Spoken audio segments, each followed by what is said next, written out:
तोसाम राजनीति का गढ़ माना जाता है, तो इसी सिलसिले में एक बार फिर से हम तोसाम के अंदर पहुंचे हैं। यहाँ पर लोगों से जानेंगे कि किस प्रकार से जो चुनावी है वो कार्यक्रम चल रहा है, और दूसरी बात करें यहाँ पर रजनीश भारद्वाज जी, उनसे भी बातें करेंगे आखिर वो इस चुनाव को किस प्रकार से देखते हैं। सबसे पहले हमारे चैनल पर सर आपका स्वागत है।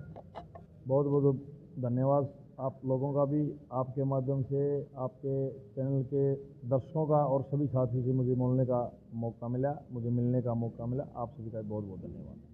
सर आपको पता ही है चुनावी दौर चल रहा है, सभी नेता मैदान में हैं, तो हम आपसे जानना चाहते हैं कि अगर तोसाम की बात करें, तोसाम में जो किसान हैं वो काफ़ी सड़कों पे थे पहले और अब भी हैं, और जो पहले आंदोलन हुआ वो भी हैं, तो अगर आपकी सरकार बनती है तो उनके लिए सबसे पहला दायित्व तो आपका क्या रहेगा?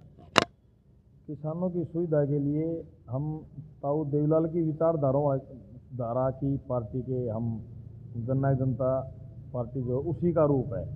हमेशा से किसान और कमेरे वर्ग के लिए ताऊ देवीलाल जी ने काम किया। उसी के पद चिन्हों पर चलते हुए डॉक्टर अजय सिंह चौटाला जी ने जननायक जनता पार्टी का गठन किया, और भाई दुष्यंत चौटाला जी किसान और कमेरे वर्ग के लिए दिन रात एक करने का काम कर रहे हैं।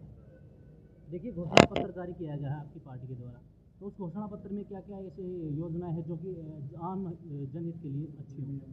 हमारे बहुत सी ऐसी घोषणाएं की गई हैं। सबसे पहले तो हमारी सबसे बड़ी जो घोषणा है वो बुढ़ापा पेंशन की है, जो हमारा पहले वाले में भी था। 5100 रुपये प्रतिमाह बुढ़ापा पेंशन दी जाएगी।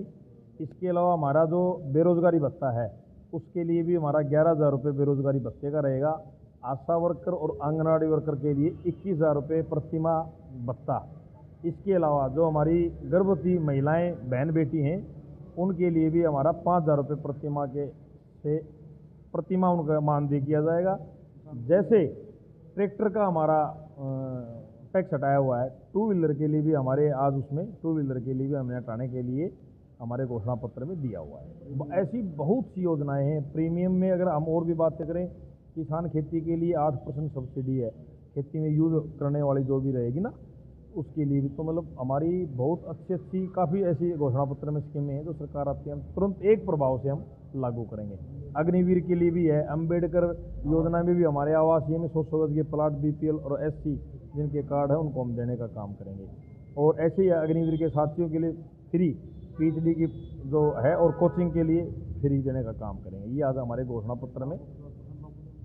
देखिए, हरियाणा की बात करें तो हरियाणा में तोसाम है, हल्का तोसाम में जो बेरोजगार घूम रहे हैं युवक, उनके लिए खास क्या रहेगा तोसाम में? सर जी आपकी सरकार बनती ऐसा है जी, देखो बेरोजगार साथी तो तोसाम में नहीं पूरे हरियाणा प्रदेश में ही है। और बेरोजगारी भत्ते के लिए जो हमने सबसे पहले की एक कलम से हम जो 11,000 रुपये देने का काम करेंगे वो बेरोजगारी भत्ता रहेगा। और सरकार आते ही आदरणीय दुष्यंत चौटाला जी, डॉक्टर अजय सिंह चौटाला जी, हम एक युवाओं की नौकरी के लिए भी हम फिक्स वो करेंगे। और एक चीज़ हमने और भी लागू की है, जो अब की जो सरकारें हैं वो हमारे बेरोजगार भाइयों के लिए सरकार फार्म भरने के नाम से लाखों रुपये देने का काम करते हैं। हमने आज स्कीम डाली, सिर्फ 100 रुपये से रजिस्ट्रेशन होगा, उसके बाद आपकी कोई फीस आपको देनी नहीं पड़ेगी।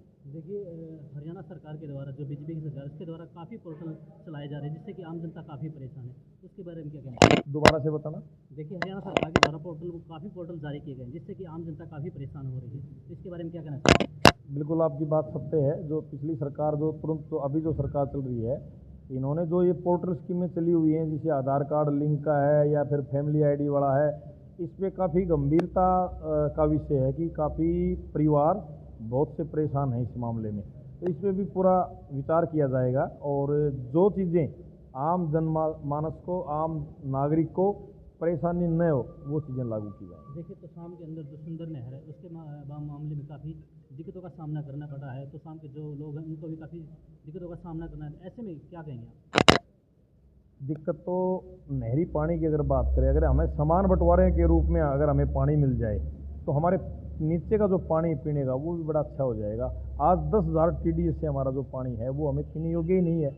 तो इसलिए सुंदर ब्रांच की या अकेले की बात नहीं है, हमें जो नहरी पानी है हमारा वो अगर समान बंटवारा हो गया पूरे हमारे क्षेत्र में चला जाए तो शाम में, तो उसमें हमारे पीने का पानी वो भी बड़ा अच्छे तरीके से हो जाएगा। एजुकेशन की बात करें तो देखिए काफ़ी विद्यार्थी हैं, चाहे लड़की हो चाहे लड़का, उनके जो बस पास है उनमें काफ़ी दिक्कतों का सामना करना है, इसके लिए क्या प्रावधान किया? हमने बच्चों के लिए गुड़िया जो हमारी बेटी बहन जो पढ़ रही है उनके लिए बस पास फ्री के लिए किया है। हमने समय समय पे स्कूटी देने की भी हमने जो पिछले में भी किया था इसमें भी है। और दूसरा जो बच्चों को फ्री टैब देने के लिए, लैपटॉप देने के लिए, तो हमारी स्कीम में, हर स्कीम में घोषणा रह के नहीं रहेंगी।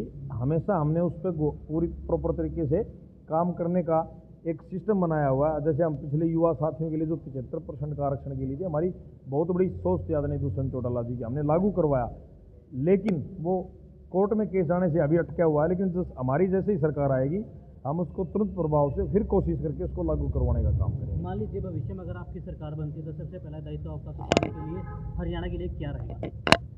मेरी अगर मैं बात करूं, अगर मेरे को परमात्मा और मेरी देवतुल्य अगर वोटर जनता मेरे को अगर देती है, तो सबसे पहला मेरा शिक्षा पे जोर रहेगा। शिक्षा और हेल्थ अगर आपकी हैं, तो आपकी बेरोजगारी की समस्या है वो भी कहीं ना कहीं धीरे धीरे, सबसे बड़ा जो समस्या आज हमारी है, साथी बेरोजगार हैं, लेकिन अगर शिक्षा आपकी अच्छी होती जाएगी तो साथियों का कहीं ना कहीं भविष्य सुरक्षित रहेगा। आज हमारे बहुत से साथी नशे में लिप्त हैं, तो शिक्षा अगर अच्छी होगी तो वो नशे से भी दूर रहेंगे और वो कहीं ना कहीं अपनी रोजी रोटी के लिए आगे चलने का काम करेंगे। देखिए, नशे की बात की आपने, काफ़ी जो युवा नशे की ओर जा रहे हैं, तो उनको रोकने के लिए सब, मान लीजिए आपकी सरकार बनती है, उनके लिए क्या रहेगा?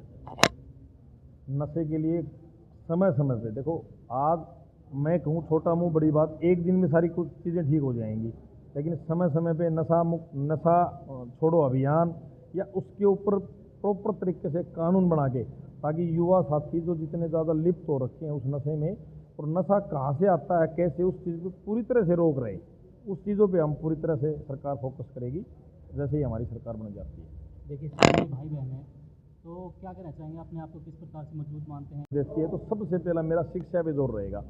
शिक्षा और हेल्थ अगर आपकी हैं, तो आपकी बेरोजगारी की समस्या है वो भी कहीं ना कहीं धीरे धीरे, सबसे बड़ा जो समस्या आज हमारी है, साथी बेरोजगार हैं, लेकिन अगर शिक्षा आपकी अच्छी होती जाएगी तो साथियों का कहीं ना कहीं भविष्य सुरक्षित रहेगा। आज हमारे बहुत से साथी नशे में लिप्त हैं, तो शिक्षा अगर अच्छी होगी तो वो नशे से भी दूर रहेंगे और वो कहीं ना कहीं अपनी रोजी रोटी के लिए आगे चलने का काम करेंगे। देखिए, नशे की बात की आपने, काफ़ी जो युवा नशे की ओर जा रहे हैं, तो उनको रोकने के लिए सब, मान लीजिए आपकी सरकार बनती है, उनके लिए क्या रहेगा?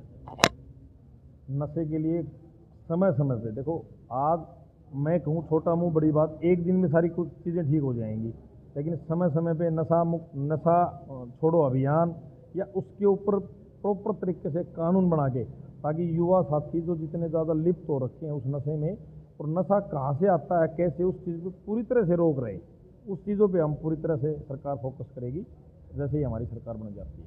देखिए, सभी भाई बहन हैं, तो क्या कहना चाहेंगे, अपने आप को किस प्रकार से मजबूत मानते हैं? क्या उनको टक्कर दे पाएंगे आप?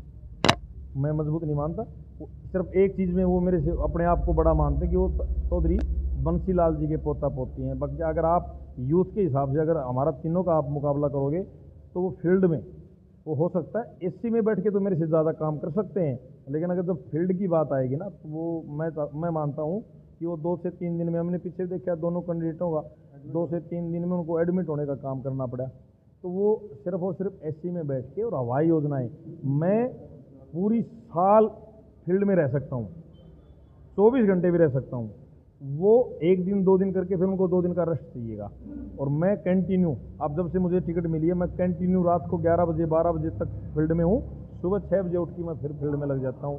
ये 10-11 बजे से पहले निकल नहीं जाते, 6 बजे अपने आप घर चले जाते हैं। देखिए, और भी लोगों से बात करते हैं, सबसे पहले अपना नाम बताइए। ये चक्कर है राजवीर जी, क्या कहेंगे? देखिए, आपकी पार्टी है, पार्टी सत्ता में नहीं है, फिर भी आप लगे हुए हैं, तो आम जो गरीब है उनके लिए क्या करना चाहिए अगर आपकी पार्टी सत्ता में आती है? देखो, हमारी पार्टी सत्ता में आएगी, उसका तो पेमेंट गरीब के लिए बात सुनाई शिक्षा और पूछो एक बार। जो डिस्पेंसरी है बहुत कम है। आप ये मान के चलो कि अगर कोई भी इस टाइप की बात होती है, कोई भी प्रेगनेंट महिला, गाँव में उनको कोई सुविधा नहीं मिली तो सामने आना पड़ता है। बिजी आओ, अमीर जो आदमी होता है वो तो शादी हो जाता है, बुलाने को जाता है। गरीब के लिए वो पास हो गए, ये क्या नुकसान तो गुर्दो हो गया है। वो परेशानी होती है। दूसरा मेरा यह है, समस्या की तो ये बात है कि हमें विधायक चाहिए जनता के बीच में रहने के लिए। हमें ऐसा विधायक नहीं चाहिए कि जैसे कोई विधायक बन गया दिल्ली हो, उनको मतलब यहाँ से भी दूर हो, तो जनता के बीच का विधायक चाहिए। ये तो जो यहाँ से वो वाइफुल नहीं करे तो वो लेता हो आगे तो जाए वीजा है ना। देखिए, जो ये देखना है अगर आने भविष्य में अगर भविष्य में हमारी सरकार बनती है तो जो भी तो शाम के लिए हमसे बनता है वो करके दिखाएंगे। ये तो समय बताएगी कि सरकार किसकी बनती है, बीजेपी की बनती है या कांग्रेस की बनती है या आम आदमी पार्टी की बनती है, ये तो समय बताएगा। लेकिन हम सभी से यही अनुरोध करना चाहेंगे कि अपना जो भी वोट है वो कीमती होता है, सोच समझ कर डालिए। तो ऐसी खबरों को देखने के लिए आप हमारे चैनल को सब्सक्राइब कीजिए, शेयर कीजिए और देखते रहिए BN2 भारत न्यूज़ को।